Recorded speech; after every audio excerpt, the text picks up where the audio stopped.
At 4:14, Black Sea. 30 Russian troops, 3 vessels, and a single Turkish-made drone turned a routine amphibious landing into Ukraine's most critical intelligence victory. On June 24, 2025, a Russian Cerna-class landing craft cut through the calm Black Sea toward Kherson's western shore. 30 naval infantrymen were aboard. Engines hummed, the wake fanned wide. Crew members leaned over rails, unaware that a TB2 drone watched them from 18,000 feet above. At 2 o'clock, a Ukrainian Bayraktar TB2 lifted from a hidden strip near Mykolaiv. Before takeoff, the crew cycled cryptographic keys and switched the data link to burst mode. Images and position reports left the aircraft only in short, timed bursts, cutting its signal trail. Within 2 minutes, the crew completed rehearsals. They ran target ID checks, warmed the laser, and drilled failovers in sequence. A dual-gate system meant no strike without both legal and command approval. At 2:05, teams locked in comms discipline. Every signal used challenge response codes. A single mismatch forced the drone into stealth mode and froze all transmissions. Analysts cross-checked imagery with signals intelligence and naval traffic logs. Timestamps were synced to independent clocks, while telemetry went straight to brigade analysts with preserved metadata. If Moscow denied the strike, Kiev would have proof, time-stamped, verified, and impossible to erase. Pre-programmed waypoints guided the TB2 through radar gaps, moving like a shadow slipping between streetlights. Russian radar operators were tired.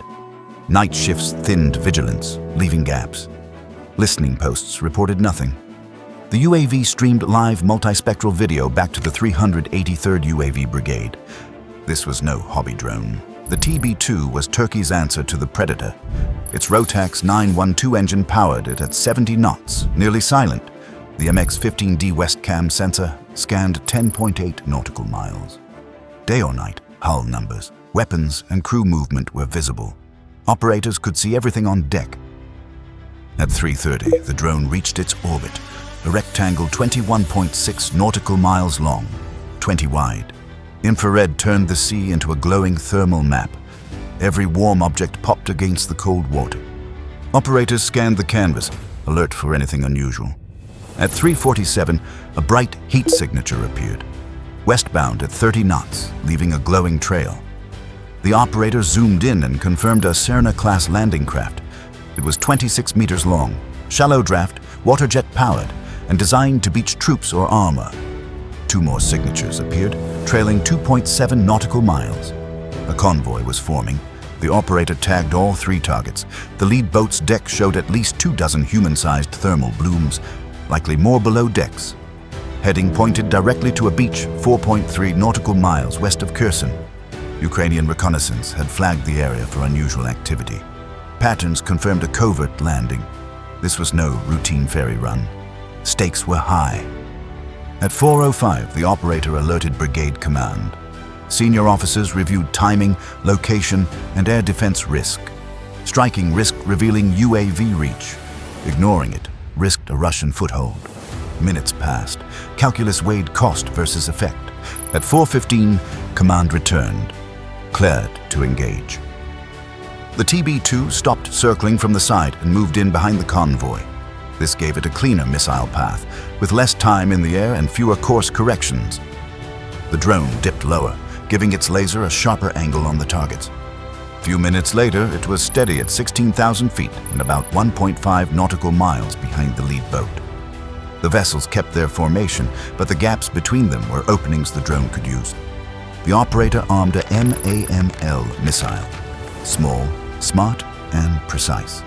It weighed only 22 kilograms, with a 10-kilogram armor-piercing warhead built to smash through light hulls and cripple command centers. The TB2 held steady behind the convoy. Its missile used semi-active laser homing, so the drone had to keep the target painted until impact. Constant line of sight and a steady platform were vital. A strong gust, a hard jolt, or a software glitch could ruin the shot. At 4:32, the operator then locked onto the bridge to break command and control and forced the trailing boats into split-second decisions. The thermal feed showed crew prepping a 12.7mm gun on the bow. Hands tightening straps, crates moved into firing position, small actions that showed intent and urgency. As the trailing vessels began to arc outward in a classic flank pattern, the operator annotated the feed and flagged possible interference, decoys, or concealed stores. Environmental factors changed slightly. Light chop increased, and a low cloud bank rolled in from the west. Visibility remained good, but operators ran rechecks. Laser performance tests ran in parallel to keep margins safe. The command cell dialed collateral risk down to a science. They reviewed the likely blast radius and debris field. They matched predicted impact to shipping lanes and civilian risk. Rules of engagement confirmed. At 4:42, the lead craft entered the ideal missile envelope. The operator's finger hovered. All systems read green except for one intermittent telemetry spike. Nerves tightened. Time compressed. A brief fault flashed. Laser designator recalibration required. The operator executed a hard reset. 10 seconds bled away. Crosshairs returned. Target reacquired. The drone's camera highlighted deck anomalies, extra waterproof crates, sealed cylinders, cables tied down. Thermal sensors flagged dense heat pockets under tarps. The picture painted a clear scenario. Sabotage kit, not standard infantry store. The operator confirmed missile seeker alignment and ran final wind compensation. Backup transponder telemetry confirmed stability. The team counted down, each second sharpening focus. At 4:47, the MAML was released. Gravity took hold. Fins snapped open. The seeker picked up the laser reflection and held it. Onboard processors corrected for wind drift, vessel motion, and altimeter variance. Systems predicted impact in 43 seconds. Observers in the operations center leaned forward and logged every small twitch on deck. The strike moved from tactical to forensic. At 4:48, the stabilized camera revealed Russian sailors moving casually, unaware their fate was seconds away. The targeting dot hovered invisibly on their bridge. Seconds ticked down. Then, sudden panic. One sailor looked up, shielding his eyes. Whether he glimpsed a flicker in the sky or caught the faint whine of the descending munition, nobody knew. He shouted. Men scrambled. Some dove for cover behind crates lashed to the deck. Others ran in circles, confusion outweighing instinct. A few wrestled with sealed containers, heaving them overboard in desperation. Whatever was inside, Moscow clearly didn't want Ukraine to see. The missile struck. The blast tore through the hull amidships like a fist through paper. A geyser of flame and seawater shot skyward. Hot gas and fragments vented across the deck. The blast cut men down where they stood. The primary explosion alone was enough to leave the vessel dead in the water. But what followed revealed the true stakes. Secondary detonations lit the sea like magnesium torches. White-hot, piercing, unnatural. This wasn't fuel burning. It wasn't small arms ammunition cooking off. These were thermite-based charges, designed for sabotage and demolition, the kind of weapons used to cripple infrastructure or take out hardened bunkers. Evidence made the truth undeniable. The Cerna-class craft wasn't carrying just infantry. It was a sabotage package. Someone had packed the hull with specialists, demolition gear, and mission-critical cargo. Waterproof crates bobbed in the blast's aftermath, some glowing faintly from ruptured contents, others intact. Cyrillic markings stood out clearly through the TB2's zoom lens. Operators in the Ukrainian command center leaned forward. Every frame yielded intelligence gold. The mission, meant to reshape the battlefield in secret, just exposed Moscow's intent in full daylight. At 4:50, a Russian response came, but not toward rescue. The two trailing boats swung hard, throttling to full speed toward Crimea. No attempt to recover survivors, no effort to retrieve crates. The tactical message was unmistakable. Secrecy outweighed 30 lives. Russian units abandoned the men in the water, left to drift in flames and wreckage. For the operators watching, the decision was chilling.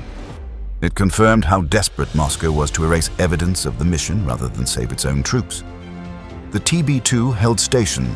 Its sensors scanned debris dispersal, measuring fragment scatter, blast radius, and thermal residue. The camera zoomed in on the bobbing crates, capturing serial codes and stenciled warnings. Operators marked each image, knowing Western partners would demand every detail. Radio intercepts spiked. Encrypted chatter pulsed across emergency frequencies. Direction finding revealed command nodes recalling units and shutting down related maritime operations. In Kyiv's operations center, officers exchanged looks. They weren't just watching a destroyed boat. They were watching Russia's Black Sea plan unravel live. At 5 a.m., analysts confirmed the scale of impact. The Russian special operations presence west of Crimea effectively ceased overnight. A single precision strike obliterated sensitive equipment, trained personnel, and months of preparation in under 60 seconds. What Moscow intended as a quiet landing turned into a public, flaming failure. Dawn broke over the sea. Smoke still curled from the wreckage. Burned fragments drifted, washing toward shore. By mid-morning, fishermen reported charred bodies and twisted crates washing up near Kherson. They recalled a sudden flash. Crates floated, some still burning. Volunteers hauled wreckage ashore and tagged remains.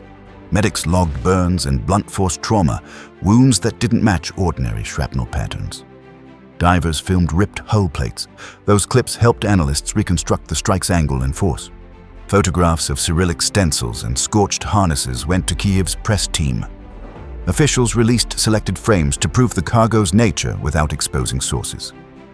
Behind closed doors, partners got the raw, classified feeds. International lawyers asked a hard question. Does sabotage gear change the legal calculus and justify preemptive interdiction? Domestically, pressure rose. Opposition demanded full transparency.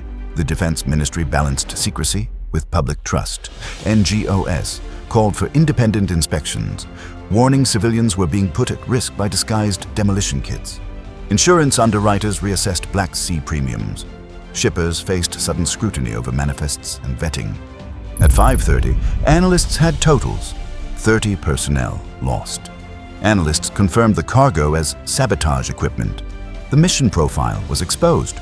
For Moscow, the hit was tactical and reputational. Families wanted answers.